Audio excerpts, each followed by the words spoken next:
We outside. I was watching this movie a couple days ago. I want to say it was called Limitless. And in the movie, the actor, he was unfocused and barely getting by.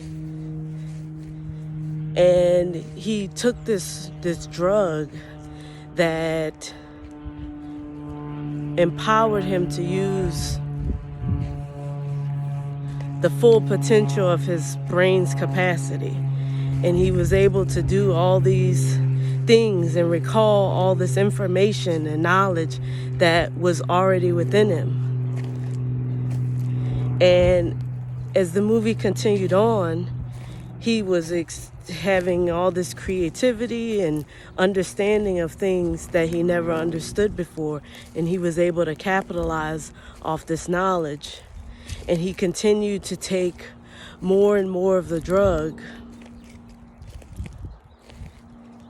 And he continued to expand and receive wealth and accolades, and it improved his confidence and boosted his physical appearance and his desires in the world.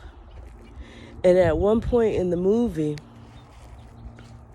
he got caught up in some things because it is drugs and it was illegal, and to stop using the drug, you would begin to feel as if you were dying.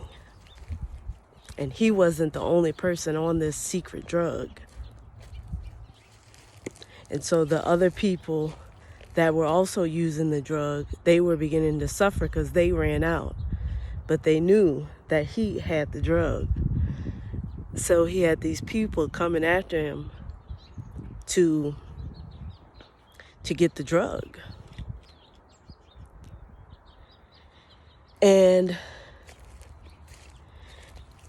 it made me think about the things that we know that we can't explain how we know.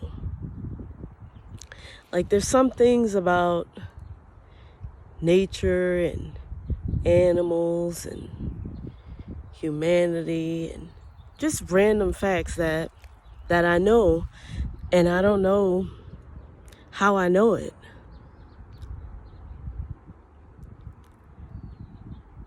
But there's an explanation for this knowing.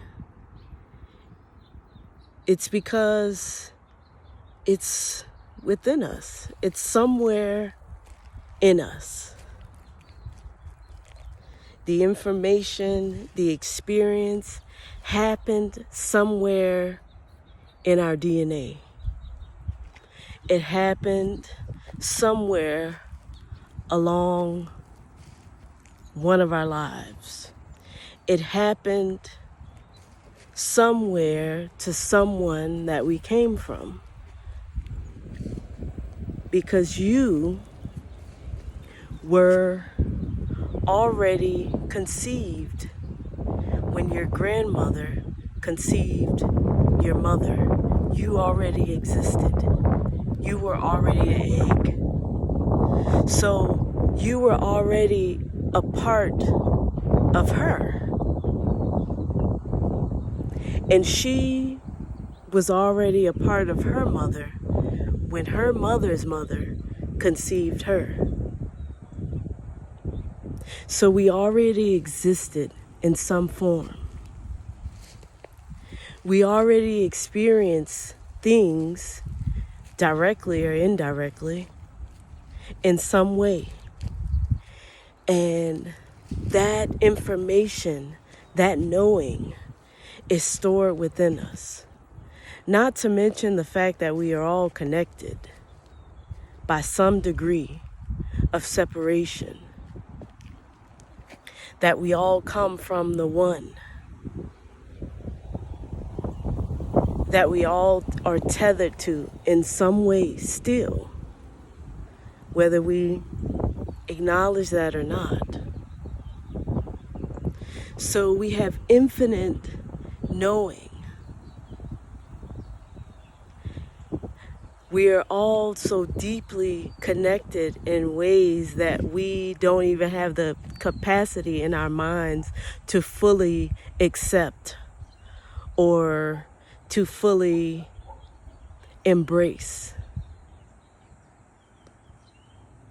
The fact that the moon controls the tide, and we are connected to the tide and the moon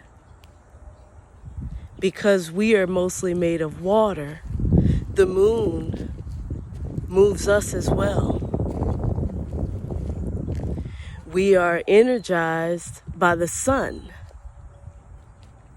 but you have people that tell you that the sun causes cancer, but it's man-made environmental things that causes that. It's not the sun. The sun fuels us because we are connected. We are light. We carry light. We reflect light, especially as melanated people. We are mostly water, and water holds memory. So why is it so hard for us to accept that there are things that we know that can't be explained? Once we begin to just accept that it is, then we have more access to that knowledge and that information. We become more tapped in and connected to the world around us. We become more tapped in and connected to the great I am, the oneness. And the more we accept and feel those strings of connectivity, then the more knowledge and the more information is revealed to us. So that is how we know. So you don't need a pill to feel limitless. You don't need drugs or alcohol to access certain realms of knowing and knowledge. You just need a willingness to accept that it is possible.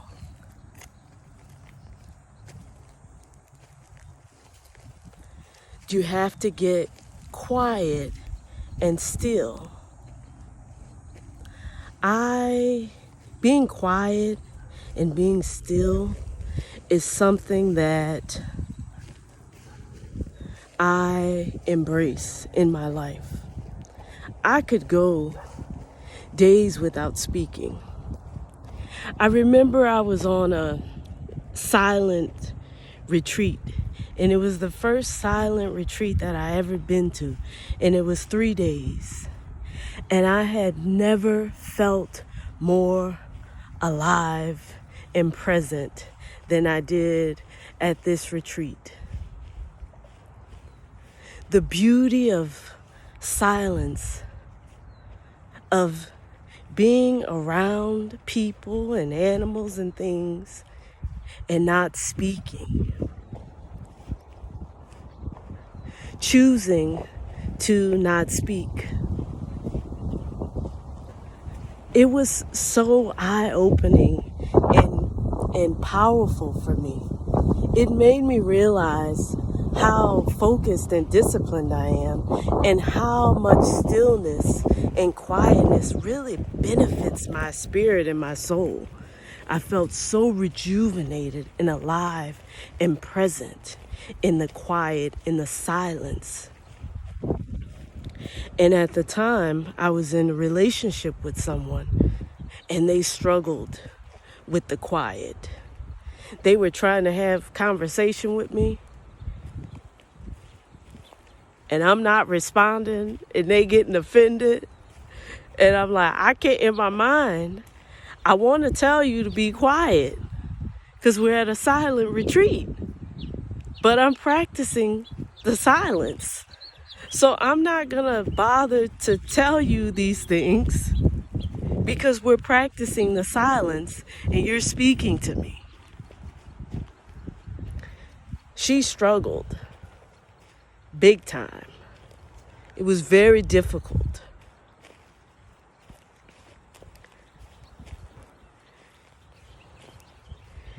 It was eye-opening for me. So I can go days without speaking.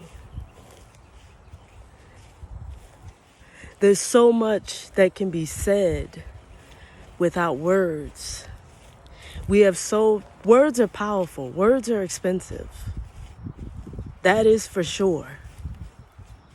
But there's so much more to us as human beings than the ability to use words. We have so many powerful, amazing ways to communicate.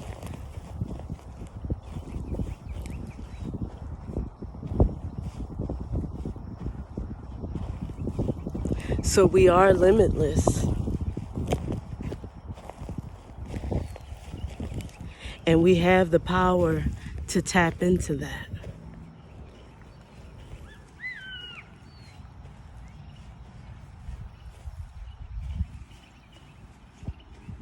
Thank you for joining me on this journey. I pray that you receive that message and that it benefits you on your journey, on our collective journey. And as always, take care.